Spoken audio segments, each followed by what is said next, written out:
مدینے پہنچا کے نعرہ رسالت ہاتھ کہنا تلے نہ ہوئے نعرہ رسالت نعرہ رسالت نعرہ خلافت نعرہ حیدری علماء اہل سنت حضرت علامہ مولانا صاحبزادہ محمد فیض الرحمن خان چشتی صاحب.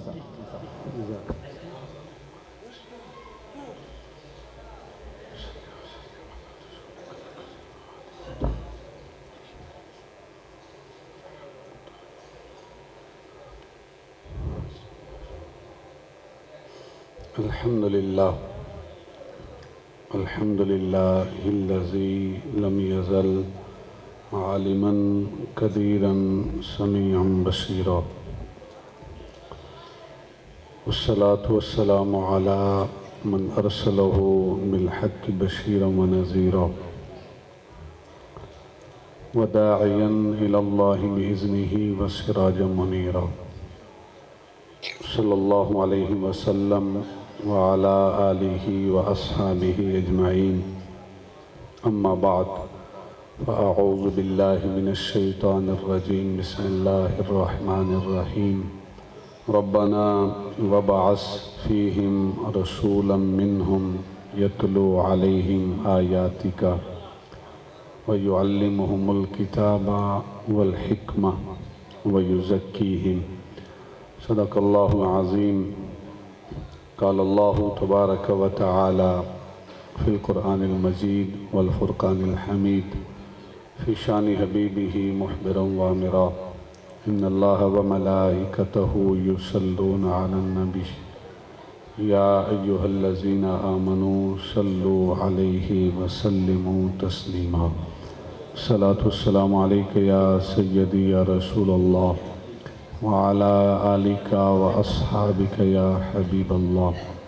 الصلاة والسلام عليك يا سيدي يا رسول الله وعلى آلك وأصحابك يا إمام الأنبياء والمرسلين.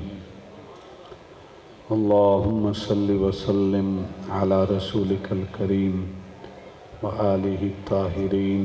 رب اغفر وارحم وأنت خير الراحمين. اللهم صل وسلم على رسولك الكريم وآله الطاهرين. رب اغفر وارحم وأنت خير الراحمين. سفر میرا زیادہ تھا، تھکے ہوئے آپ لوگ زیادہ ہیں.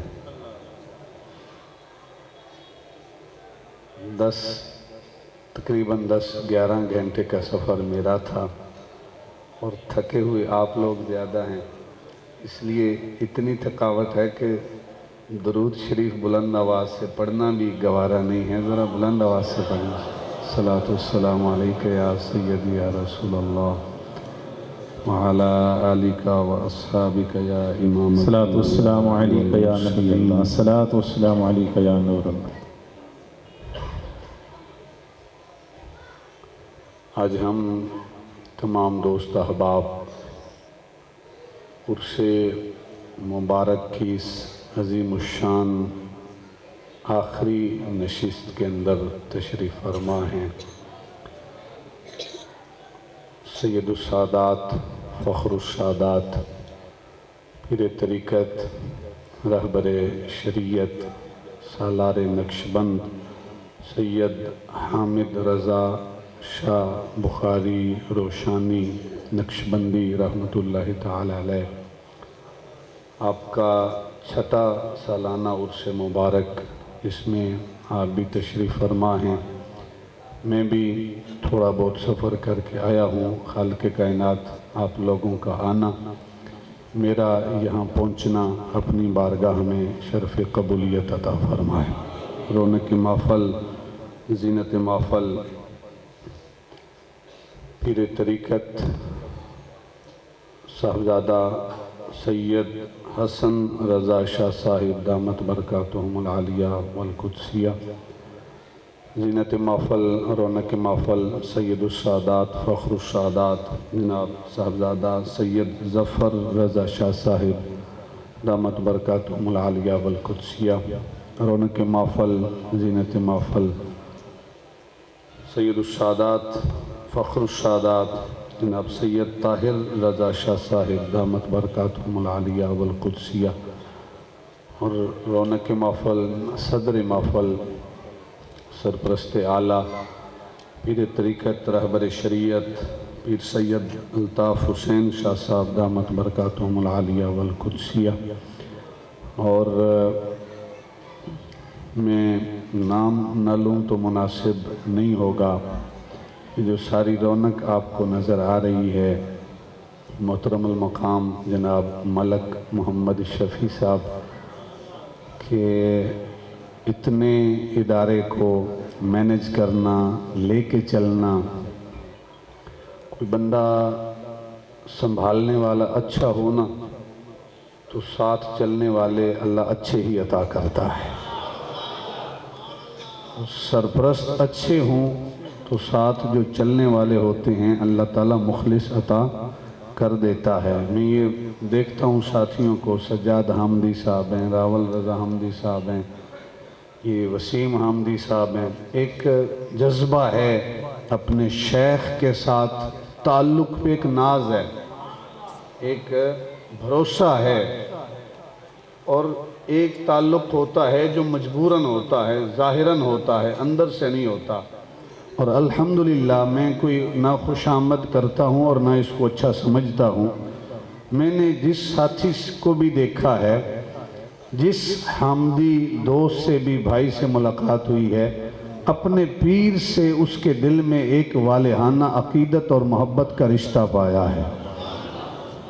اللہ تعالیٰ اس آستان پاک کو سلامت رکھے، اس کے فیوز و برکات کو خالق کائنات تا قیام قیامت جاری و ساری رکھے، اور سٹیج پہ تشریف فرما دیگر علماء کرام میرے سر کا تاج ہیں، محترم المقام جناب شعیب رضا قادری صاحب ہیں، محترم جناب غلام حسین شاہین صاحب، دیگر علماء کرام، میں نام سے واقفیت مجھے نہیں ہے لیکن میرے سر کے تاج ہیں، ہمارے مسلک اہل سنت و جماعت کی جو ایک حد بندی ہے، جو بارڈر ہے، اس کے نگہبان ہیں ہمارے علماء کرام۔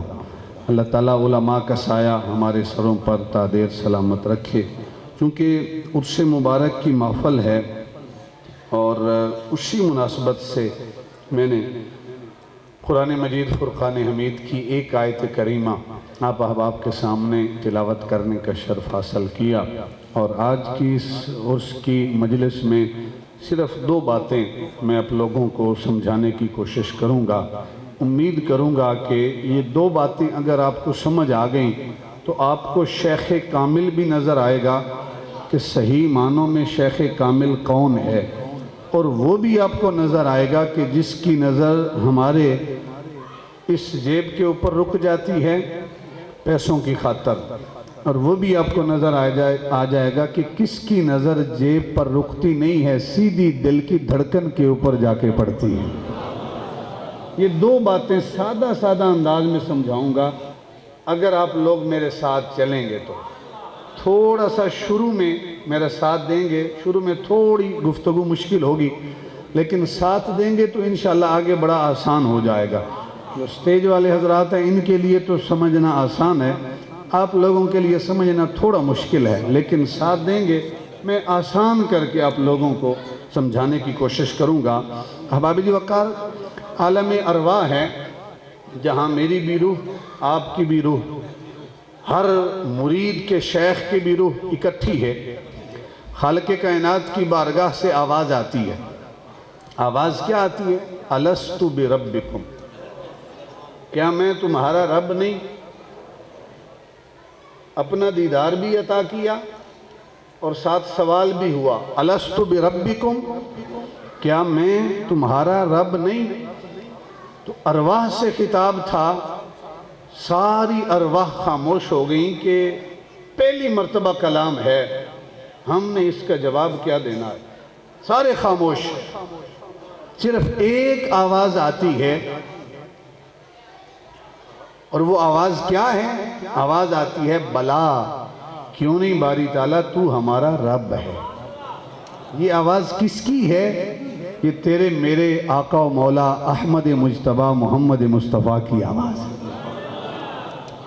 حضور کا جواب سن کر تمام ارواح نے بیک زبان ہو کر کہا قالوا بلا، پہلے حضور نے کہا، پھر حضور سے سن کر تمام ارواح نے مل کر کہا قالوا بلا، کیوں نہیں، باری تعالیٰ تو ہمارا رب ہے۔ اس وجہ سے محبوب کائنات کو معلم انسانیت کہا جاتا ہے کہ تمام انسانیت کو جس نے پہلا درس سکھایا تھا وہ رب کی اس آواز پر بلا کہنا تھا، اس وجہ سے حضور نبی اکرم صلی اللہ علیہ وسلم کو معلم انسانیت کہا جاتا ہے۔ احباب وقار، جب قالوا بلا کہا، اس ہستی نے، اس خالق نے، اس مالک نے، اس رازق نے اپنا دیدار عطا کیا، سوال بھی کیا اور دیدار بھی عطا فرمایا۔ جو سوال کیا اس سوال کے بدلے میں اس خالق نے کیف علم کی دولت عطا کر دی، جو دیدار عطا کیا اس کے بدلے میں عشق کا سوز اپنے بندوں کو عطا کر دیا۔ دو باتیں ہو گئی، پہلی بات کیف علم، یعنی سوال ہوگا، میں حضرت صاحب سے سوال کروں گا کہ آپ بتائیں مجھے، ان کو علم ہوگا تو فوراً جواب دیں گے، علم نہیں ہوگا تو علم کی تڑپ تو پیدا ہوگی نا جی۔ وہ کہتے ہیں کہ سوال کرنے سے تین بندوں کا بھلا ہوتا ہے، جو سوال کر رہا ہے اس کا بھی، جس سے سوال ہو رہا ہے اس کا بھی، اور جو ساتھ دو چار بندے بیٹھے ہیں ان کا بھی بھلا ہو جاتا ہے۔ تو سوال کرنے سے علم کا ذوق پیدا ہوتا ہے، علم کا شوق پیدا ہوتا ہے، علم کی طلب پیدا ہوتی ہے۔ اس کی بارگاہ سے سوال آیا الست بربکم، کیا میں تمہارا رب نہیں؟ تو بدلے میں علم کا ذوق، علم کا کیف عطا کیا، اور اس کے لیے خالق کائنات نے جو برتن عطا کیا وہ برتن ہے ہمارا دماغ۔ کیا ہے؟ دماغ، پھڑکتا ہوا دماغ، جس میں ہم علم کو سمیٹتے ہیں۔ پھر احباب وقار، جو اس نے اپنا دیدار عطا کیا، اپنا دیدار دے کے عشق کا سوز عطا کر دیا، اور اس عشق کے سوز کے لیے جو اس نے برتن دیا ہے وہ ہے ہمارا، سارے مل کر بولیں کیا ہے؟ دل، قلب انسانی، جس میں عشق کا سوز پیدا ہوتا ہے۔ یہ دو چیزیں جو ہیں، یہ صرف میں نے آپ لوگوں کو سمجھانی ہیں کہ جس شیخ طریقت میں علم کا کیف بھی ہو، عشق کا سوز بھی ہو، وہاں اپنا ہاتھ دے دیں، آپ کی دنیا بھی آباد ہو جائے گی، آخرت بھی آباد ہو جائے گی۔ اللہ اکبر۔ نعرہ رسالت، نعرہ خلافت، نعرہ حیدری، علماء اہل سنت، حضور سالار نقشبند۔ بات سمجھ آ رہی ہے؟ میں آسان کر کے، جہاں علم کا کیف بھی ہو اور عشق کا سوز بھی ہو، سوز عشق بھی ہو، اس شیخ کے ہاتھ میں اپنا ہاتھ دینا، تمہاری دنیا بھی سنور جائے گی، آخرت بھی سنور جائے گی۔ اور جہاں صرف عشق کا نعرہ ہو، علم کی خیرات نہ ہو، یہ چھوٹے چھوٹے بچے جو یہاں قرآن پڑھ رہے ہیں، وہاں قرآن پڑھنے کا اہتمام نہ ہو، قال اللہ و قال الرسول کی صدا بلند نہ ہوتی ہو، کبھی بھی اپنا ہاتھ اس ہاتھ میں نہ دینا۔ جہاں صرف علم کا ذوق ہو، علم تو ہو اور عشق نہ ہو، وہاں بھی اپنا ہاتھ نہ دینا۔ جہاں یہ دونوں چیزیں تمہیں نظر آئیں نا جی، وہاں اپنا ہاتھ دے دینا۔ اگر صرف عشق کا نعرہ ہو نا جی، عشق کا، علم نہ ہو، تو پھر پتہ ہے نعرہ کیا لگتا ہے؟ نعرہ لگتا ہے کہ علموں بس کریوں یار، یہ صرف عشق ہے، علم نہیں ہے۔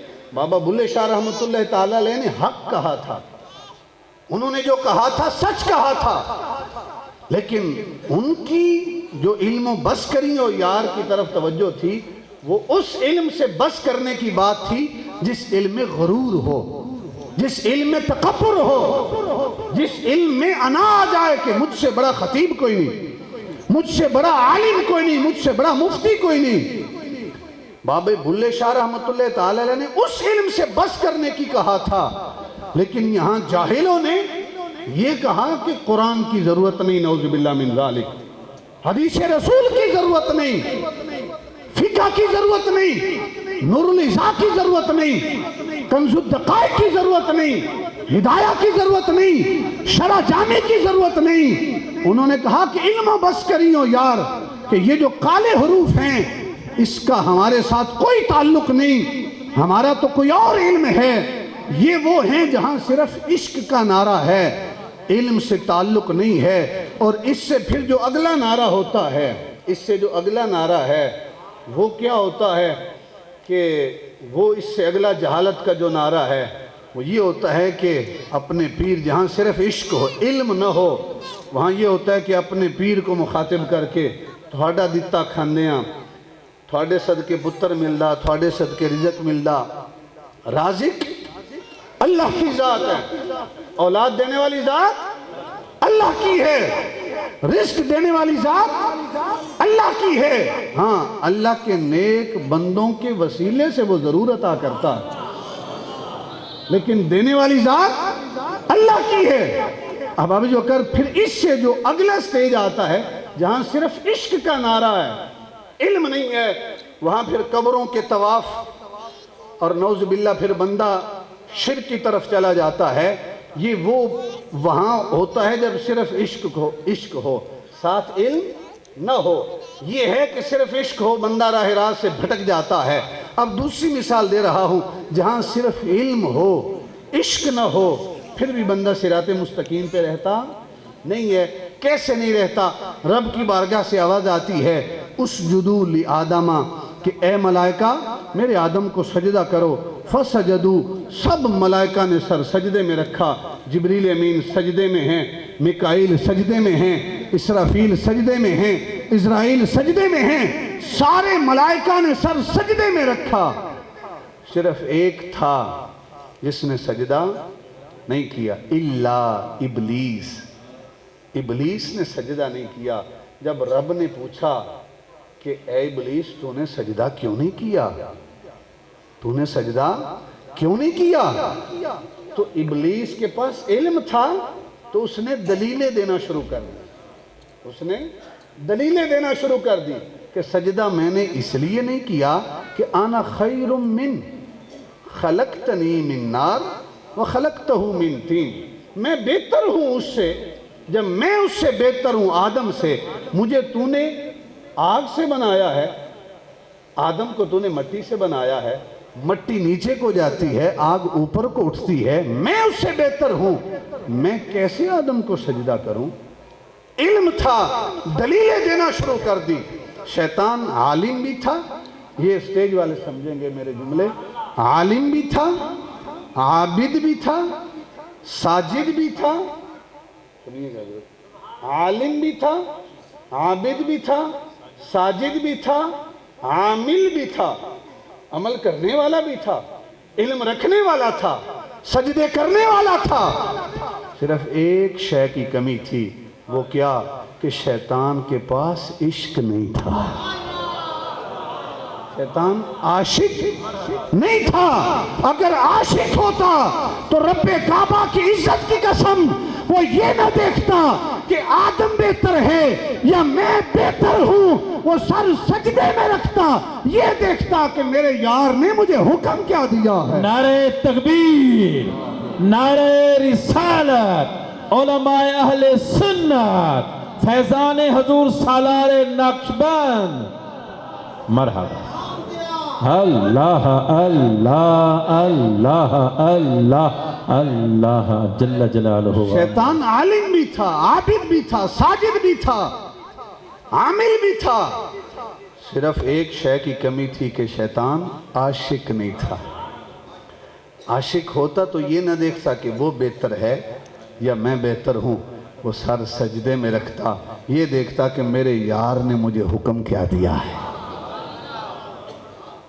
یہ دیکھتا کہ میرے یار نے حکم کیا دیا ہے، اپنے علم پہ ناز نہ کرتا، اپنے سجدوں پہ ناز نہ کرتا۔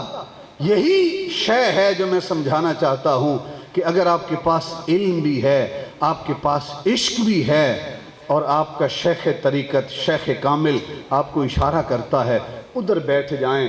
پھر اگر دونوں چیزیں ہیں تو آپ یہ نہ دیکھیں کہ شیخ سے علم تو میرے پاس زیادہ ہے، لوگ مجھے ٹھوک کے سلام کرتے ہیں، لوگ اٹھ کر میرا استقبال کرتے ہیں، نہیں، آپ یہ کہیں کہ میرے یار کا حکم ہے، جدھر یار کا اشارہ ہو جائے میں تو وہاں جاؤں گا۔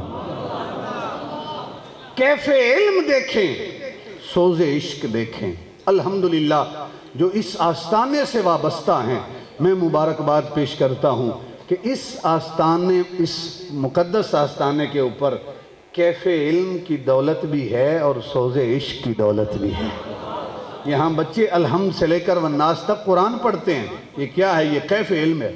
ابراہیم خلیل اللہ نے جب بیت اللہ کو تعمیر کیا، مکمل ہو گئی، رب کی بارگاہ میں جب دعا کر کے کچھ مانگنے کا موقع آیا نا، اجرت مزدوری مانگنے کا موقع آیا، تو کیا مانگا؟ ربنا وابعث فیہم رسولا منہم۔ کیا مانگا؟ دنیا کا عہدہ نہیں مانگا، دنیا کا منصب جائیداد نہیں مانگی، کیا مانگا؟ فرمایا باری تعالیٰ تیرا گھر تو تعمیر کر دیا ہے، اب اس محبوب کو بھیج جو تیرے گھر کو آباد فرمائے، اب اس حبیب کو بھیج جو تیرے اس گھر کو آباد فرمائے۔ اور پھر آگے جناب سیدنا ابراہیم خلیل اللہ نے محبوب کائنات کے جو بعثت کے مقاصد ہیں وہ بیان کیے، وہ کیا ہیں؟ فرمایا اس ہستی کو بھیج جو یتلو علیہم آیاتک، جو تیرے قرآن کی آیتوں کی تلاوت فرمائے۔ یہ قرآن کی آیتوں کی تلاوت تو حضور کی بعثت کے مقاصد میں سے پہلا مقصد ہے، اور جن آستانوں پہ قرآن کا درس ہی نہیں ہے، قرآن پڑھایا ہی نہیں جاتا، پھر وہ حضور کے جانشین اور وارث کیسے بن سکتے؟ یتلو علیہم آیاتک، اس ہستی کو بھیج جو قرآن کی آیتوں کی تلاوت فرمائے۔ وَيُعَلِّمُهُمُ الْكِتَابِ، اس ہستی کو بھیج جو کتاب کی تعلیم دے، والحکمہ، اور حکمت کی تعلیم دے۔ یہ کیا ہے؟ یہ کیف علم ہے، یہ قرآن کا علم، یہ حدیث کا علم، یہ کیف علم ہے۔ اور پھر ارشاد فرمایا وَيُزَكِّيهِمْ، باری تعالیٰ اس اپنے حبیب کو بھیج جو اپنے امتیوں کے دلوں کا تزکیہ فرمائے، وہاں سے کفر اور شرک کا اندھیرا نکالے اور ایمان کا نور داخل فرمائے۔ وَيُزَكِّيهِمْ، کیا ہے یُزَكِّيهِمْ؟ تزکیہ نفس۔ یہ کیا ہے؟ یہ سوز عشق ہے۔ یہ کیا ہے؟ سوز عشق ہے۔ حضور کی بعثت کے جو مقاصد ہیں ان میں بھی اس آیت کی روشنی میں پہلا مقصد کیف علم ہے، علم کو لوگوں تک پہنچانا۔ دوسرا جو مقصد ہے وہ ہے وہ یزکیہم، تزکیہ نفس، عشق، سوز عشق پیدا کرنا۔ یہ دو چیزیں جہاں آپ کو نظر آ جائیں سمجھیں وہ پیر کامل ہے۔ جہاں علم کا نور بھی ہو، عشق کا فیضان بھی ہو، وہ شیخ کامل ہے، وہ پیر کامل ہے۔ وہاں اپنا ہاتھ بھی دیں، اپنی جیب سے نکالا ہوا پیسہ بھی وہاں پہ جمع کروائیں، اور جہاں کتوں کی بھیڑیاں ہیں، جہاں مرغوں کی بھیڑیاں ہیں، جہاں گھوڑوں کی ریس لگتی ہے اور قرآن سے تعلق نہیں، حدیث سے تعلق نہیں، سوز عشق نہیں، احباب جی اگر پیسہ دیں گے تو قیامت کے دن تم سے بھی پوچھا جائے گا کہ تمہیں آنکھیں دی تھی، کیوں اپنا پیسہ ان آستانوں پہ لٹاتے رہے؟ یہ نہ کہنا کہ ہم دے دیتے ہیں، نہیں، قیامت کے دن پوچھا جائے گا۔ تو حضور کی بعثت کے مقاصد میں پہلا مقصد قرآن کی آیتوں کی تلاوت، کتاب و حکمت کی تعلیم۔ دوسرا مقصد سوز عشق ہے۔ حضور قرآن کی تلاوت تو کرتے رہے، حضور کے صحابی ہیں عبداللہ، حضور کے صحابی جو ابی بن کعب ہیں جو قرآن کے قاری تھے، ان کا انداز تھا کہ بڑی خوبصورت انداز میں قرآن کی تلاوت کیا کرتے تھے۔ ایک دن حضور تشریف لائے، وہ قرآن کی تلاوت کر رہے ہیں، محبوب خدا پیچھے کھڑے ہو کے سننے لگے۔ وہ تلاوت کر رہے ہیں، حضور پیچھے کھڑے ہو کے خاموشی سے سن رہے ہیں۔ اسے نہیں پتا چلا، جب تھوڑی دیر کے بعد اسے پتا چلا کہ اللہ کے حبیب میرا قرآن سن رہے ہیں تو وہ خاموش ہو گئے۔ سرکار نے فرمایا کہ اے ابی، اے میرے غلام، پڑھ قرآن۔ تو پڑھ. وہ کہتے ہیں حضور میں پڑھوں, آپ کے سامنے پڑھوں؟ حضور آپ پر تو قرآن نازل ہوا ہے. تو سرکار نے فرمایا میں اس بات کو پسند کرتا ہوں کہ کوئی میرا غلام قرآن پڑھے اور میں بیٹھ کے سماعت کروں, میں سنوں بیٹھ کے قرآن. حضور اس چیز کو پسند کرتے ہیں کہ میں قرآن کی تلاوت کو سنوں. وہ صحابی کہتے ہیں حضور میں تلاوت کروں؟ کہا ہاں, میرے رب نے مجھے حکم دیا ہے کہ آپ تلاوت کریں اور میں سماعت کروں. صحابی رسول کہتے ہیں یا رسول اللہ کیا میرے رب نے میرا نام لے کر حکم ارشاد فرمایا؟ سرکار نے فرمایا ہاں, رب نے تیرا نام لے کر حکم ارشاد. صحابی رسول کی آنکھوں سے چھم چھم آنسو برسنے لگے. کیسا وہ منظر ہوگا مسجد نبوی کا سما, اور صحابی رسول چھلکتی آنسوؤں کے ساتھ تلاوت کر رہے ہیں اور حضور سماعت کر رہے ہیں. حضور سماعت کر رہے ہیں. تو یہ پہلا حضور کی بعثت کا مقصد. دوسرا مقصد سوز عشق, تزکیہ نفس. حضور تزکیہ نفس کیسے فرماتے ہیں؟ ایک مثال لے کے موضوع کو آگے لے کے چلوں گا. محبوب خدا تشریف لے کے جا رہے ہیں, رستے میں کچھ بچے کھیل رہے ہیں. ان بچوں میں ایک بڑی عمر کا بچہ ہے جس کا نام ابو محذورہ ہے. کیا نام؟ ابو محذورہ. وہ بھی بچوں کے ساتھ کھیل رہا ہے, مذاق کر رہا ہے. اور مذاق کیا کر رہا ہے؟ وہ بچے تو کھیل رہے ہیں نا, وہ اذان کی نقلیں اتار رہا ہے. جس طرز پہ سیدنا بلال اذان دیتے ہیں نا, ابو محذورہ اس طرز پہ اذان دے کے اذان کی نقلیں اتار رہا ہے کہ بلال ایسے کہتے ہیں اللہ اکبر اللہ اکبر اشہد ان لا الہ الا اللہ, نقلیں اتار رہے. کلمہ اس نے نہیں پڑھا. محبوب خدا تشریف لائے, ابو محذورہ کو دیکھا. اب دیکھنا کہ سوز عشق کیسے پیدا ہوتا ہے, دل کی دنیا کیسے بدلتی ہے. سرکار نے دیکھا ابو محذورہ اذان کی نقلیں اتار رہا ہے, تو سرکار نے بلایا ابو محذورہ کو, ادھر آؤ. وہ ڈر گیا, سہم گیا, کپ کپی طاری ہو گئی کہ میں اذان کی نقلیں اتار رہا ہوں, حضور نے مجھے بلایا ہے, مجھے سزا دیں گے. ہم میں سے کوئی ہوتا تو فتویٰ لگاتا, بھئی اذان کی نقلیں اتارنے سے تو بندہ دائرہ اسلام سے خارج ہو جاتا ہے. لیکن اللہ کے محبوب کے سمجھانے کا انداز ذرا الگ سا ہے. سرکار نے بلایا, ابو محذورہ آیا نا جی, سامنے کھڑا ہے, کانپ رہا ہے. سرکار نے پوچھا کیا کر رہے تھے؟ وہ کہتا ہے کہ میں اذان کی نقلیں اتار رہا تھا. کس کے طرز پہ اذان دے رہے تھے؟ کہا جس طرز پہ بلال اذان دیتے ہیں نا, میں اس طرز پہ اذان دے رہا تھا اور اذان کی نقلیں اتار رہا تھا. محبوب خدا نے نہیں فرمایا کہ ایسا کیوں کر رہے ہو, شاعر اسلام کا مذاق نہیں اڑاتے, نہیں فرمایا, چھڑکا نہیں ہے. سرکار نے فرمایا اچھا اے ابو محذورہ, جس طرح وہاں کھڑے ہو کے اذان دے رہے تھے, ذرا میرے سامنے کھڑے ہو کے نقلیں اتارو نا, کیسے اذان دیتے ہو؟ میرے سامنے کھڑے ہو کے اذان دو, کیسے اذان دیتے ہو؟ ابو محذورہ نے اذان دینا شروع کی, اللہ اکبر اللہ اکبر اشہد ان لا الہ الا اللہ اشہد ان لا الہ الا اللہ اشہد ان محمد رسول اللہ صلی اللہ علیہ وسلم. جب یہاں پہنچے نا ابو محذورہ, محبوب خدا نے ایک نگاہ اٹھا کے ابو محذورہ کے سینے پہ ڈالی. اب تو مان رہا ہے محمد اللہ کے رسول ہیں, ویسے تو نہیں مانتا. ایک نظر اٹھائی, ابو محذورہ کے سینے پہ ڈالی. یہاں عشق کا سوز بھی ہے, علم کا کیف بھی ہے.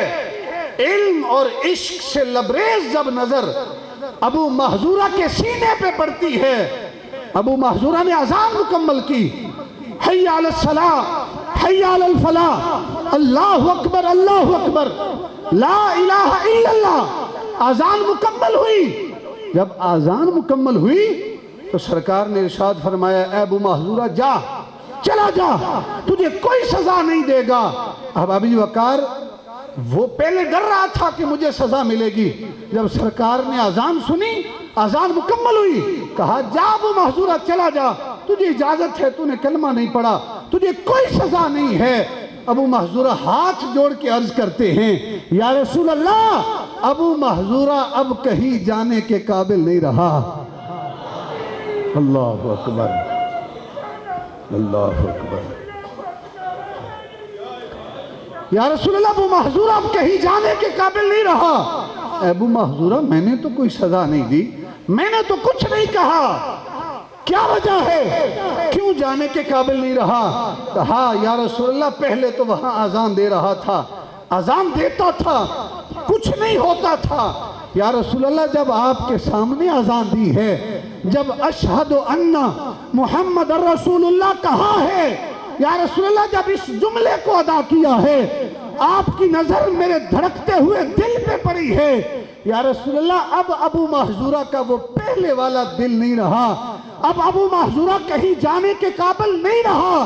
یا رسول اللہ جدھر جدھر آپ جائیں گے ابو محذورہ پیچھے پیچھے جائے گا، اب ابو محذورہ پیچھے پیچھے جائے گا، اب کہیں جانے کے قابل نہیں رہا۔ یہ کیا ہے؟ یہ سوز عشق ہے، یہ اندر عشق کا نور پیدا کرنا ہے۔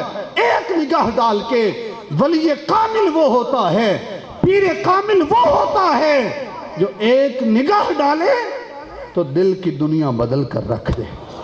ہمیں ایسے اللہ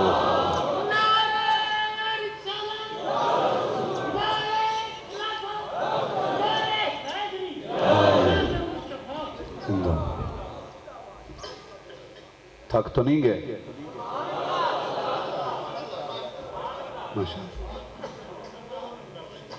فرمایا ابو محذورہ اب کہیں جانے کے قابل نہیں رہا، اب جدھر محبوب خدا جائے گا ابو محذورہ پیچھے پیچھے جائے گا۔ حضور کے مؤذن بنے ابو محذورہ۔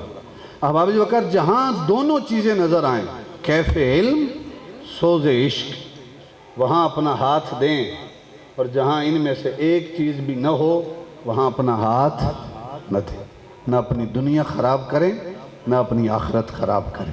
الحمدللہ جس آستانے سے آپ کا تعلق ہے یہاں علم کا کیف بھی ہے، عشق کا سوز بھی ہے۔ میں ایک مثال دوں کہ 7ویں صدی ہجری کا آغاز ہے۔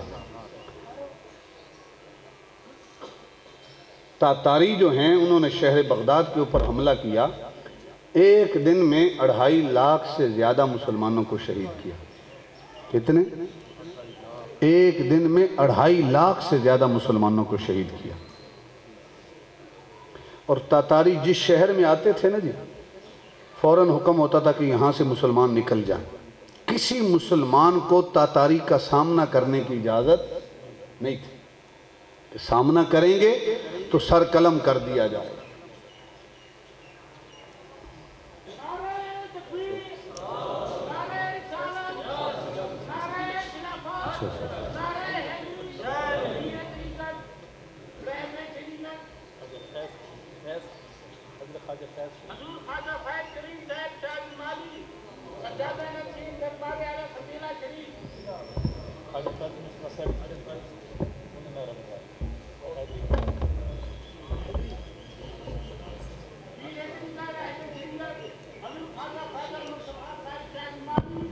ماشاءاللہ، مرحبا حضرت صاحبزادہ والا شان عالم نبیل فاضل جلیل حضرت علامہ صاحبزادہ خواجہ فیض کریم صاحب شاہ جمالی آستان عالیہ سجادہ نشین آستان عالیہ سندیلہ شریف، اور آپ کے ساتھ ہی تشریف لائے عالم نبیل فاضل جلیل حضرت علامہ مولانا خواجہ فیض المصطفیٰ صاحب شاہ جمالی آستان عالیہ بستی بڈھن شریف۔ الحمدللہ دونوں شیوخ الحمدللہ ہمارے سامنے جلوہ فرما ہے۔ مرحبا، خوش آمدید۔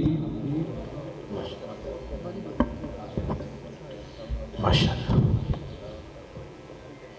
نعرہ تکبیر، تشریف رکھیے، نعرہ رسالت، علماء اہل سنت، مشائخ اہل سنت۔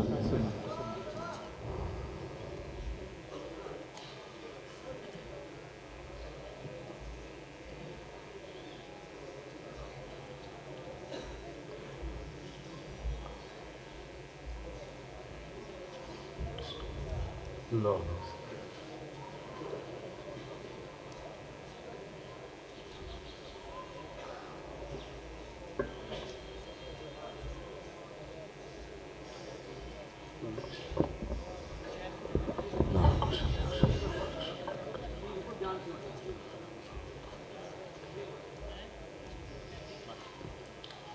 دو باتیں میں صاحبزادگان کو، پیر طریقت کو میں دونوں مقدس آستانوں سے تشریف لائے میں خوش آمدید کہتا ہوں بزم کے اندر تشریف لانے پر۔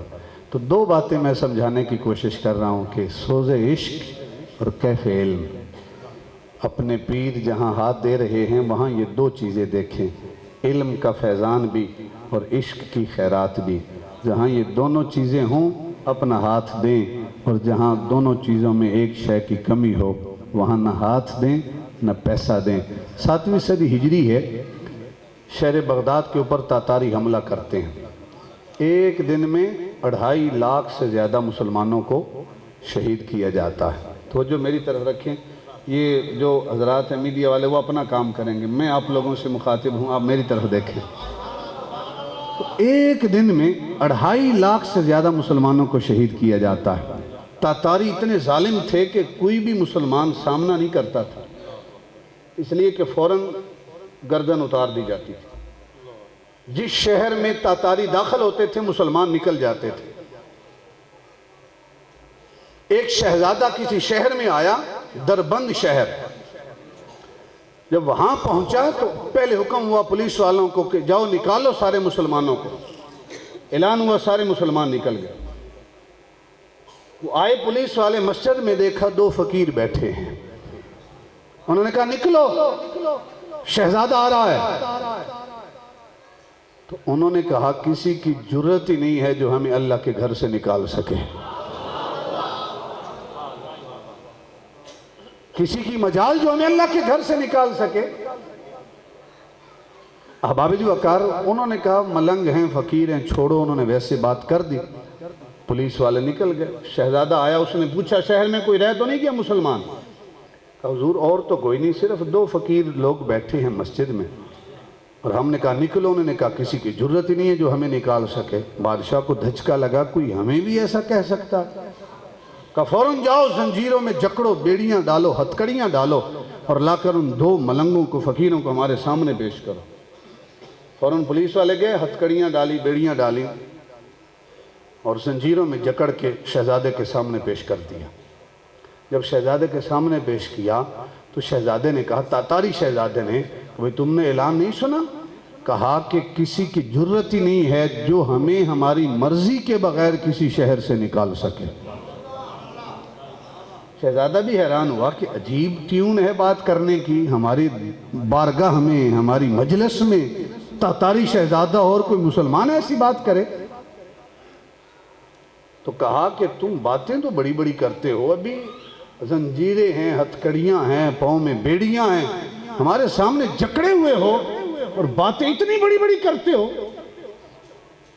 تو جب ان فقیروں نے سنا نا، اس میں ایک شیخ طریقت ہے، نقشبند، سلسلہ نقشبند کے بہت بڑے شیخ ہیں، شیخ احمد دربندی رحمت اللہ تعالی علیہ، ایک ساتھ خلیفہ ہے، مرید ہے۔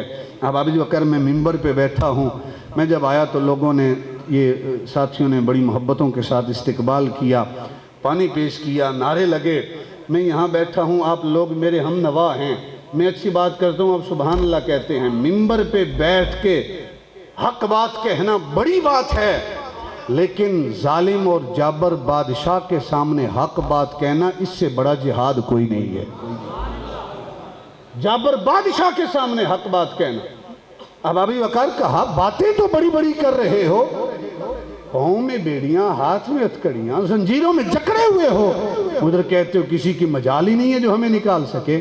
کہا یہ جو ہتکڑیاں ہیں، یہ جو بیڑیاں ہیں، یہ جو زنجیریں ہیں، یہ تو ایک نام کی مار ہے۔ جب ایک نام ہم اپنے زبان سے ادا کر دیں گے تو ہم ان زنجیروں سے آزاد ہو جائیں گے، آزاد ہو جائیں گے۔ کہا یہ کیسے ہو سکتا ہے؟ ذرا وہ نام لو تو صحیح، کہ ہماری ہتکڑیاں ڈالی ہوئی اتنی آسانی سے کھلتی نہیں ہیں، آپ کیسے ایک نام کے ساتھ اسے کھول رہے ہیں؟ وہ کون سا نام ہے؟ ذرا لو تو صحیح۔ احباب وقار، شیخ احمد دربندی نے اس تاتاری شہزادے کے سامنے بلند آواز سے صرف ایک نعرہ بلند کیا، اور وہ نعرہ کون سا تھا؟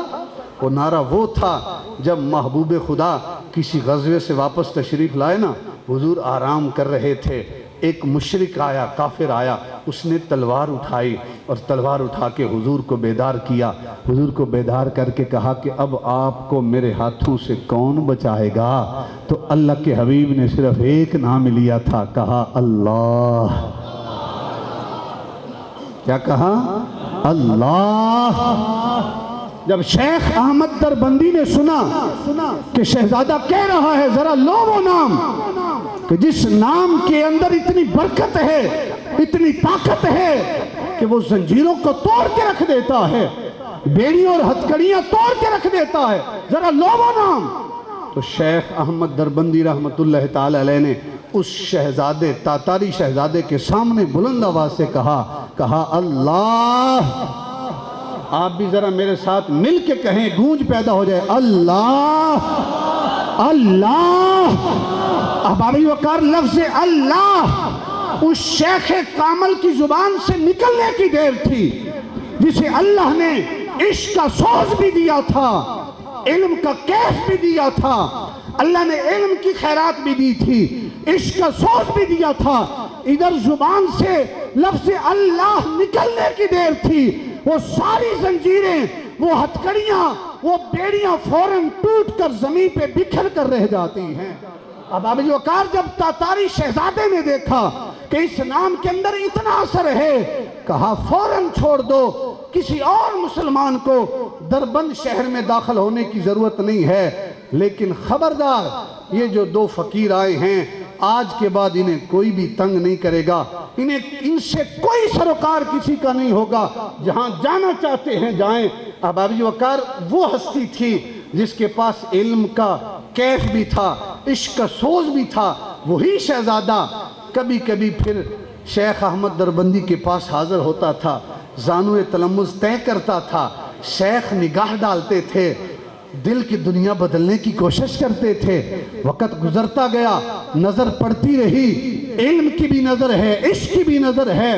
یہ وہ شیخ ہے جس کے پاس یہ دونوں چیزیں ہیں، جہالت بھی نہیں ہے، علم ہے، اور عشق سے بھی بے بہرا نہیں ہے، عشق بھی ہے۔ نظر پڑتی رہی، وقت گزرتا گیا، شہزادہ آتا رہا، دل کی دنیا آہستہ آہستہ بدل رہی ہے۔ ایک دن وہ آیا جب شیخ نے دیکھا کہ اب دل کی دنیا ہموار ہو چکی ہے، کہا کہ اے شہزادے، اب وقت آن پہنچا ہے، اب کلمہ پڑھ کے محمد عربی کا غلام بن جا، اب پڑھ لے کلمہ۔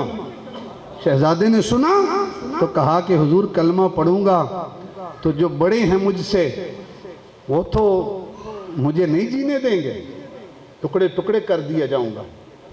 کہا ٹھیک ہے۔ شیخ نے پھر نگاہ ڈالی، یہ ہوتے ہیں کامل شیخ کہ جن کے پاس علم بھی ہوتا ہے، عشق بھی ہوتا ہے۔ پھر نگاہ ڈالی، کہا ٹھیک ہے، مجھ سے وعدہ کرو کہ اب کلمہ نہیں پڑھتے۔ 30 سالوں کے بعد میری نگاہ دیکھ رہی ہے کہ 30 سالوں کے بعد تاتاریوں کا فرمان روا سب سے بڑا سالار اگر کوئی بنے گا تو وہ تو بنے گا۔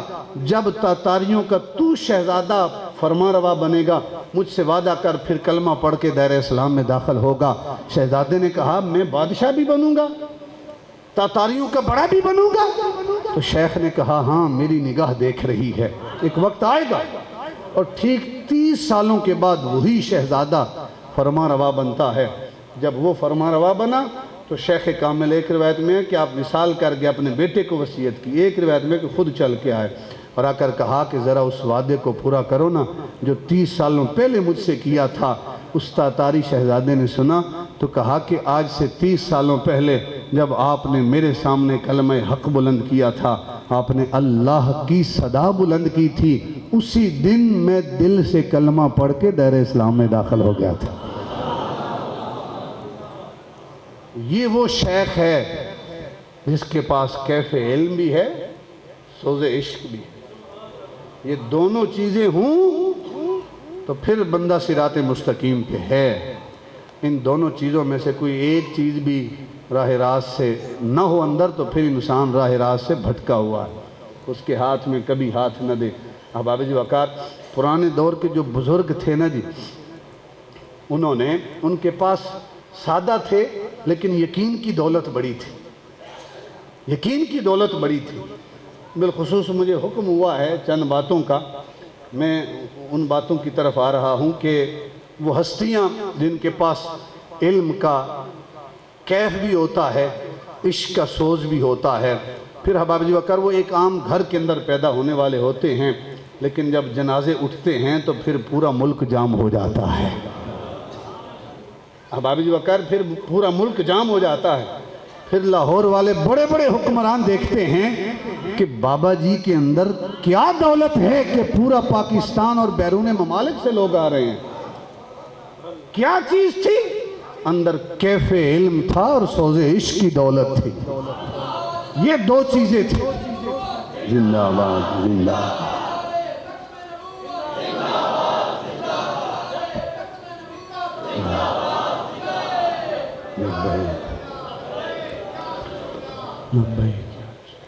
احباب جی وقار، میں حضور پیر میر علی شاہ صاحب رحمۃ اللہ تعالی علیہ، آپ کا فرمان ہے کہ جو ختم نبوت کے لیے کام کرتا ہے اس کے اوپر، اس کے پیچھے جو ہاتھ ہوتا ہے محبوب خدا کا ہاتھ ہوتا ہے۔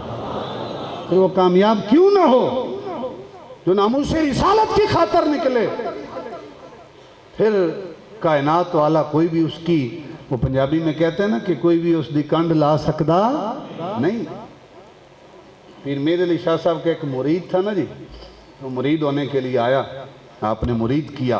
یہ بھی بات یاد رکھیں، مرید ہونے کے لیے آتے ہیں تو یہ نظر نہ رکھا کریں کہ میں یورپ چلا جاؤں گا، میری بھینسیں دودھ نہیں دیتی، دودھ دینا شروع کر دیں گی، میری بھینسیں جو ہیں وہ بچہ جنتی ہیں، فوت ہو جاتا ہے، پیر کے بیت ہو جاتا ہوں تو بھینسیں جو ہے وہ دودھ دینا شروع کر دیں گی، بچے جننا شروع کر دیں گی۔ اس ارادے سے نہ بیت ہوا کریں، بیت ہوا کریں اس نیت کے ساتھ کہ میں نے اپنے شیخ کے ہاتھ میں ہاتھ دیا ہے، مجھے شیخ کی معرفت بھی مل جائے گی، مجھے معرفت مصطفیٰ بھی ملے گی، معرفت خدا بھی مل جائے گی، اس ارادے سے ہاتھ دیا کریں۔ زندہ آباد۔ وہ پیر میر علی شاہ صاحب کے ہاتھ میں کسی نے ہاتھ دیا نا، تو اس نے جب ہاتھ دیا تو بیت ہونے کے بعد گھر گیا تو نقصان ہونا شروع ہو گیا، کبھی بھینس مر جاتی ہے، کبھی کٹا مر جاتا ہے۔ بڑا حیران ہوا، کسی نے کہا یہ تو بیت ہوا ہے اس وجہ سے یہ سب چل رہا ہے۔ اس نے کہا ٹھیک ہے پھر بیت توڑ دیتے ہیں، بیت توڑ دیتے ہیں۔ کسی نے کہا بھئی ٹھیک ہے جاؤ جا کر توڑو، تب جا کر یہ مالی نقصان پورا ہوگا۔ وہ پیر میر علی شاہ صاحب کی بارگاہ میں حاضر ہوا اور آ کر کہا حضور میں بیت توڑنا چاہتا ہوں۔ کیوں توڑنا چاہتے ہو؟ کہا میں نے جب سے بیت کیا مجھے تو گھر میں وہ برکت ہی نہیں ہے، الٹا نقصان شروع ہو گیا۔ پھر میرے علی شاہ صاحب رحمۃ اللہ تعالی علیہ فرماتے ہیں ٹھیک ہے پھر جیسے بیت کی تھی اگر بیت توڑنی ہے تو پھر انداز وہی اپنانا پڑے گا، اپنا ہاتھ میرے ہاتھ میں دینا پڑے گا۔ احباب جی وقار، مرید نے کہا ٹھیک ہے میں ہاتھ دیتا ہوں۔ کہا ہاتھ مجھے دو، آنکھیں بند کرو۔ احباب جی وقار جب ہاتھ دیے نا، اس مرید نے پیر میر علی شاہ صاحب کے ہاتھ میں آنکھیں بند کی۔ جب آنکھیں بند کی نا تو اسے نظر آ رہا ہے کہ میرا ہاتھ پیر میر علی شاہ کے ہاتھ میں ہے، اور پیر میر علی شاہ کا ہاتھ حضور شیخ الاسلام خواجہ قمر الدین کے ہاتھ میں ہے، حضور پیر سیال کے ہاتھ میں ہے، اور حضور پیر سیال کا ہاتھ حضور پیر پٹھان کے ہاتھ میں ہے، اور حضور پیر پٹھان کا ہاتھ خواجہ مہار شریف والوں کے ہاتھ میں ہے۔ اسی طرح سلسلہ چلتا چلتا خواجہ حسن بصری تک پہنچتا ہے، اور پھر مولا کائنات تک پہنچتا ہے، اور پھر وہ ہاتھ مولا کائنات کے محبوب خدا کے ہاتھوں میں ہے۔ جب محبوب خدا کے ہاتھ تک پہنچا اس مرید نے اپنا ہاتھ پیچھے کھینچا۔ پیر میر علی شاہ کہتے ہیں کہ تو بیت توڑنے آیا تھا، اب بیت کیوں نہیں توڑ رہا؟ کہا مجھے بیت کا مقصد پہلے پتہ نہیں تھا، آج آپ نے ہاتھ دیا ہے مجھے بیت کا مقصد سمجھ آ گیا ہے۔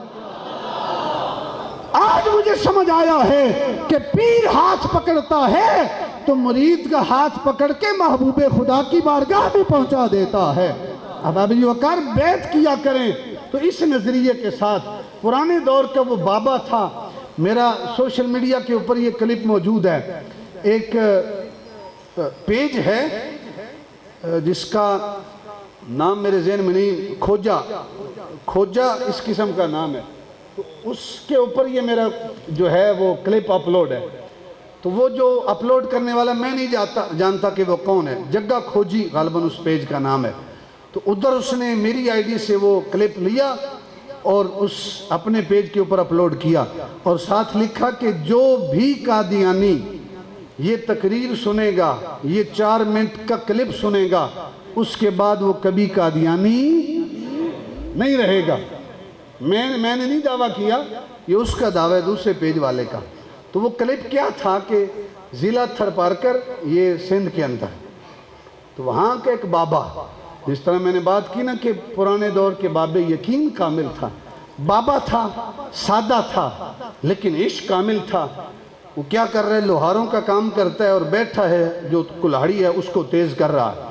تو تیز کرتے کرتے ایک مرزئی آیا، اس نے آ کر کہا بھئی پڑھ لے کلمہ اس جھوٹے کا، غلام احمد کا، قادیانی کا کلمہ پڑھ لے، صحیح معنوں میں تو مسلمان ہو جائے گا۔ وہ تبلیغ کرتا رہا، بابا جی اپنا کام کرتے رہے، تھوڑا وہ کلہڑا تیز کرتے رہے، وہ اپنا کام کرتا رہا، بابا جی اپنا کام کرتے رہے، ادھر بھی کام چلتا رہا، ادھر بھی چلتا رہا۔ اس نے سمجھا کہ بابا جی پہ باتیں اثر کر رہی ہیں، اس نے اور کہا کہ جی ایسا کرو، ایسا کرو، ایسا کرو، ایسا کرو، ایسا کرو، ہم یہ دیں گے، ہم وہ دیں گے۔ آج بھی یورپ کے ایک ویزے پر ہم اپنے نبی سے بے وفائی کرتے ہیں، ایک رشتے کی خاطر ہم اپنے نبی سے بے وفائی کا ارتکاب کرتے ہیں۔ انگلینڈ کا ویزا مل جائے، کینیڈا کا مل جائے، کرتے ہیں یا نہیں کرتے؟ لوگ دین بیچ دیتے ہیں۔ جو نبی غاروں میں ہماری خاطر روتا رہا، جو نبی آیا دنیا میں تو زبان پہ ربی حبلی امتی کی صدایں تھی، اس دنیا سے گئے تو زبان پہ وہی صدا ہے۔ قبر انور میں رکھا گیا، اعلیٰ حضرت رحمۃ اللہ تعالیٰ علیہ نے لکھا ملفوظات شریف کے اندر، محبوب خدا کو قبر میں رکھا گیا۔ صحابہ کہتے ہیں کہ ہم کوئی غلطی تو نہیں کر رہے، حضور کے ہونٹ مبارک حرکت میں جب صحابہ نے کان لگائی تو آواز آ رہی تھی ربی حبلی امتی۔ جو اس نبی سے بے وفائی کا ارتکاب کریں اور کسی جھوٹے کو اللہ کا نبی مانے، اس سے بڑھ کر بے وفائی اور کیا ہوگی؟ ایک ویزے کی خاطر جہاں بے وفائی کرنے والے ہیں وہاں حضور کے غلام بھی ہیں، وہاں عاشق بھی ہیں۔ ہمارے علاقے کا ایک لڑکا ہے، آج کل دبئی ہے، اللہ تعالیٰ اس کے علم و عمل میں برکتیں فرمائے۔ وہ سیالکوٹ میں کام کرتا تھا تو وہاں پانی راس نہیں آیا، واپس آ گیا۔ جب واپس آیا تو ایک انگلینڈ سے فیملی آئی، اس نے کہا کہ ابرار کام کیا کرتا ہے؟ کہا سیالکوٹ گیا تھا، کام نہیں چلا، واپس آ گیا ہوں۔ تو انہوں نے کہا کہ ہم تمہیں انگلینڈ کا ویزا دیتے ہیں، انگلینڈ کی فیملی تھی، ہم تمہیں انگلینڈ کا ویزا دیتے ہیں۔ اس نے کہا میرے پاس تو پیسے نہیں ہیں۔ انہوں نے کہا کہ ہم آپ سے پیسے نہیں لیتے، ادھر جا کر پیسے سارے دے دینا، ٹکٹ کے بھی تھوڑے گھر بھیجنا، تھوڑے ہمیں دینا، آہستہ آہستہ پیسے اتر جائیں گے۔ ابرار بڑا خوش ہوا، اس نے کہا کہ میں آپ کا یہ احسان ساری زندگی نہیں بھولوں گا کہ آپ میرے اوپر اتنا احسان کریں کہ مجھے انگلینڈ کا ویزا دے دیں، میں بے روزگار ہوں، میرے گھر والوں کا سلسلہ چل پڑے گا۔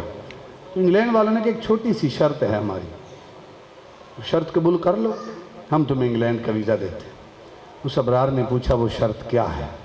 انہوں نے کہا شرط یہ ہے کہ آپ کے چہرے پر سنت رسول ہے، جس نے انگلینڈ جانا ہوتا ہے اس کے چہرے پہ پہلی مرتبہ داڑھی ہو تو بڑی مشکلات ہوتی ہیں، ویزا کینسل بھی ہو سکتا ہے۔ ہماری شرط یہ ہے کہ تم اپنی جو داڑھی ہے، جو سنت رسول ہے، اس کو ختم کرو، اس کو منڈوا دو، ہم تمہیں انگلینڈ کا ویزا دیتے ہیں۔ یقین کریں بڑوں کو دیکھا ہے جو کمپرومائز کر جاتے ہیں دنیا کی خاطر، لیکن وہ نوجوان بے روزگار تھا لیکن صحیح معنوں میں حضور کا عاشق بھی تھا۔ جب انہوں نے کہا نا کہ داڑھی کٹوا دو، ہم تمہیں انگلینڈ کا ویزا دیتے ہیں، اس نوجوان نے کہا مجھے یہ تو بتاؤ کہ انگلینڈ کا ویزا آپ ہمیں دیتے ہو، ٹھیک ہے، میں انگلینڈ جاؤں گا، 8-10 سال، 15-20 سال، 40 سال رہوں گا، پیسے کماؤں گا، واپس آؤں گا، 60-70-80 سال کے بعد کیا موت آئے گی؟ انہوں نے کہا موت تو آئے گی۔ کہا قبر میں جانا ہے؟ کہا ہاں قبر میں جانا ہے۔ کہا جب قبر میں جانا ہے تو قبر میں کس کو منہ دکھانا ہے؟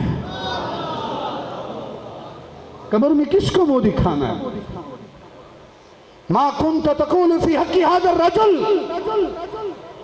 جب قبر میں محبوب خدا آئیں گے، تشریف لائیں گے، تو میں کیا جواب دوں گا کہ یا رسول اللہ انگلینڈ کی خاطر میں نے آپ کی سنت کا قتل عام کیا؟ میں حضور کو کیا جواب دوں گا، کیا منہ دکھاؤں گا؟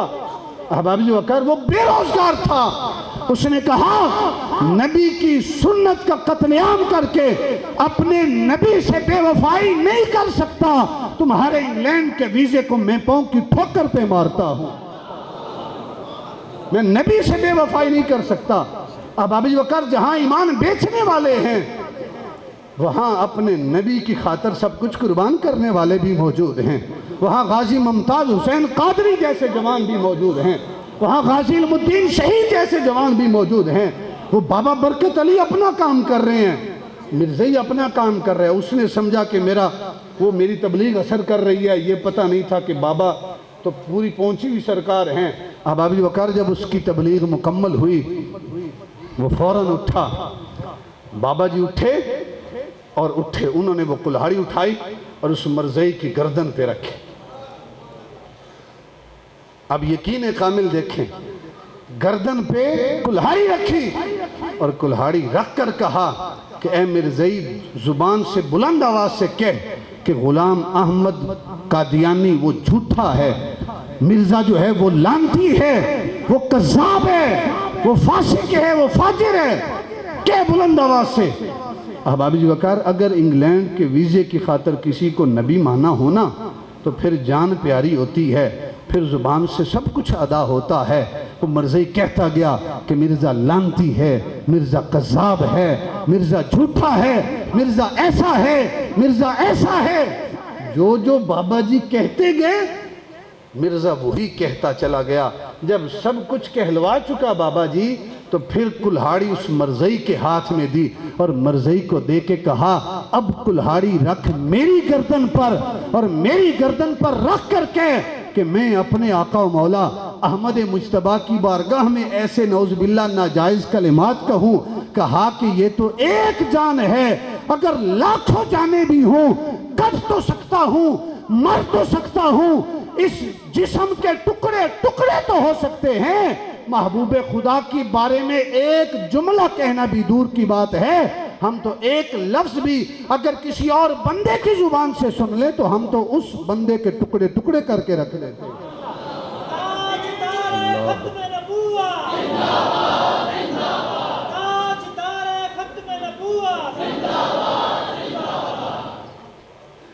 یہ تو تھا احباب جی وقار حضور کے دور سے دور ایک امتی جس نے ختم نبوت پہ پیرا دیا۔ ایک وہ امتی ہے جو حضور کے زمانے کا ہے۔ مسیلمہ کذاب نے خط لکھا حضور کی بارگاہ میں اور کہا کہ یہ جو نبوت ہے نا اس میں بھی شریک ہوں، کچھ حصہ مجھے بھی دیا جائے، آدھا حصہ مجھے دیا جائے۔ وہ کذاب سمجھتا تھا کہ یہ کوئی وراثت ہے جو تقسیم ہوتی ہے۔ محبوب خدا نے خط لکھا اور خط میں کیا لکھا کہ یہ اللہ کے رسول محمد مصطفیٰ صلی اللہ علیہ وسلم کی طرف سے خط ہے۔ کس کی طرف ہے؟ الی مسیلمہ کذاب، مسیلمہ جھوٹے کی طرف یہ خط ہے۔ کون ہے جو یہ خط لے کے جائے؟ اور پرانے دور میں جو لے کے جاتا تھا قاصد خط، اس کے لیے بڑی تکلیفوں کا سامنا کرنا پڑتا تھا، اور مسیلمہ کذاب بڑا ظالم اور جابر تھا۔ تو احبابی جو جب محبوب خدا نے اعلان کی کون لے کر جائے گا؟ ایک صحابی رسول حبیب بن زید رضی اللہ تعالیٰ، کمزور سی جان ہے، کھجور کھا رہے ہیں، آدھی کھجور منہ میں ہے آدھی ہاتھ میں، فوراً کھڑے ہوئے، یا رسول اللہ میں لے کے جاؤں گا۔ اور جب بولے نا تو وہ کھجور کے ٹکڑے نکل کے صحابہ کے منہ کے اوپر بھی لگے۔ صحابہ نے کہا بھئی تھوڑی دیر خاموش ہو جاتا، کھجور کھا لیتا، پھر کھڑا ہوتا اور کہتا میں ختم نبوت کا سپاہی بنوں گا۔ یہ وہ صحابی رسول ہے جس نے سب سے پہلے ختم نبوت کے اوپر اپنی جان قربان کی ہے۔ ختم نبوت کا یہ پہلا شہید ہے۔ اب آپ جو وقات کھڑا ہوا کہا کہ میں اس لیے جلدی کھڑا ہوں کوئی اور پہلے نہ کھڑا ہو جائے، یہ سعادت مجھے ملے، جان کی پرواہ نہیں، یہ سعادت مجھے ملے۔ حبیب بن زید گئے، مسیلمہ کذاب کا دربار سجا ہے۔ قاصد جو ہے جب کوئی خط لے کے آتا تھا تو بادشاہ نہیں پڑھتا تھا بلکہ 7 بندے کھڑے ہو کے پڑھتے تھے۔ اس نے خط پڑھا اور خط کے اوپر لکھا ہوا تھا کہ میں محمد اللہ کا رسول کی طرف سے یہ خط ہے، اور کس کی طرف ہے؟ مسیلمہ کذاب کی طرف یہ خط ہے۔ کس کی طرف خط ہے؟ مسیلمہ کذاب کی طرف۔ جب اس نے سنا کہ میری مجلس میں مجھے جھوٹا کہا جا رہا ہے، بوکھلاہٹ کا شکار ہو گیا۔ اس نے کہا یہ کیسے؟ اس نے حبیب بن زید کو مخاطب کیا اور مخاطب کر کے کہا کہ اے حبیب چلو اللہ کے رسول تو مجھے نہیں رسول مانتے، تو بتا تو مجھے اللہ کا رسول مانتا ہے یا نہیں؟ حبیب بن زید کہتے ہیں کہ اللہ کے رسول کو، محمد مصطفیٰ کو تو میں اللہ کا رسول مانتا ہوں، لیکن ان کے بعد میں کسی کو بھی اللہ کا رسول نہیں مانتا۔ مسلمہ نے کہا پھر ہم تکلیفیں دیں گے، انتہا کر دیں گے۔ اس نے کہا کہ یہ جو جسم ہے اس کے اوپر تیرا بس چل سکتا ہے، لیکن دل کی دنیا محمد عربی کی غلام ہے، دل کی دنیا پہ تیرا اثر نہیں چل سکتا۔ اب بابا جی وقار اس نے کہا جو وہ تلوار والا تھا، کہا جاؤ جا کر اس کے سامنے کھڑے ہو جاؤ۔ پوچھا پھر کیا محمد کو اللہ کا رسول مانتے ہو؟ کہا رسول بھی مانتا ہوں، آخری رسول مانتا ہوں۔ کہا مجھے بھی رسول مانتے ہو؟ کہا تمہیں قذاب مانتا ہوں، تمہیں رسول نہیں مانتا۔ فوراً مسلمہ نے اپنے تلوار والے کو اشارہ کیا، اس کا ایک ہاتھ کاٹ دیا جائے۔ ایک ہاتھ کٹتا ہے، درد ہوتا ہے، خون کا فوارہ بھی نکلتا ہے، لیکن وہ ختم نبوت کا عاشق پریشان نہیں ہوتا۔ جو اس راستے پہ چل پڑتے ہیں وہ پریشان نہیں ہوتے، جان جاتی ہے چلی جاتی۔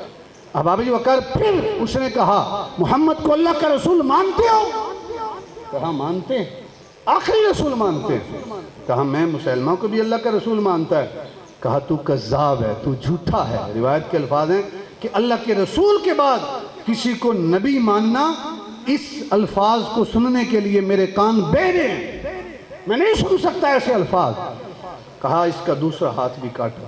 حبیب بن زید رضی اللہ تعالیٰ عنہ کا دوسرا ہاتھ کاٹا گیا۔ پھر کہا کہ اللہ کے رسول کو رسول مانتے ہو؟ کہا مانتا ہوں۔ مجھے بھی رسول مانتے ہو؟ کہا تو کذاب ہے، تجھے نہیں مانتا۔ کہا اس کا پاؤں کاٹو۔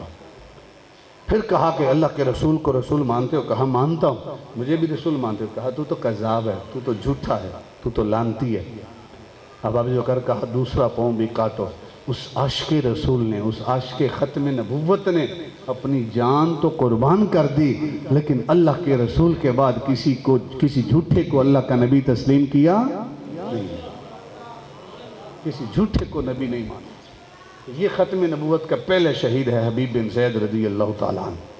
اب بابا جی وقار کوشش کریں کہ حضور کی ناموس کی بات آئے تو سب کچھ قربان کرنے کا جذبہ اپنے من میں ہونا چاہیے۔ ایک شخص تھا جب سیدنا عمر فاروق رضی اللہ تعالیٰ عنہ کے دور میں، وہ حضور کی گستاخی کیا کرتا تھا، ناموس رسالت پہ بات کرتا تھا، باقی سب کو چھوڑ دیا، لیکن فرمایا کہ ہا قضا عقدی بین من لم یرضا بقضاء اللہ ورسولہ۔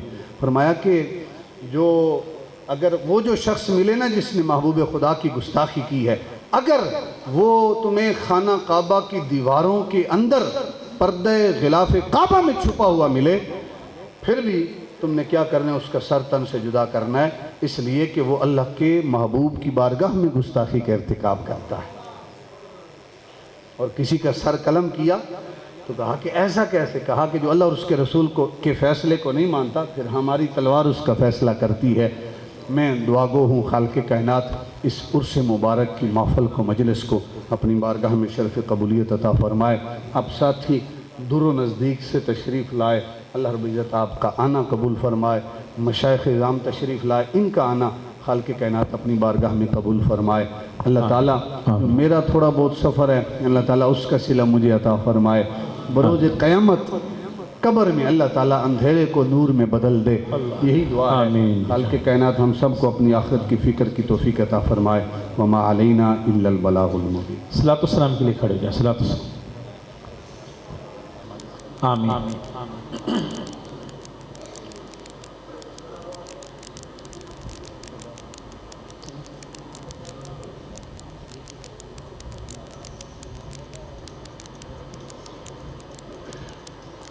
لا صلی اللہ علیہ وسلم۔ اب انشاءاللہ عز و جل لنگر کا اہتمام ہوگا، بعد طریقے سے تناول فرمائیے۔ حضور خواجہ فیض مصطفیٰ شاہ جماعت۔ آمین۔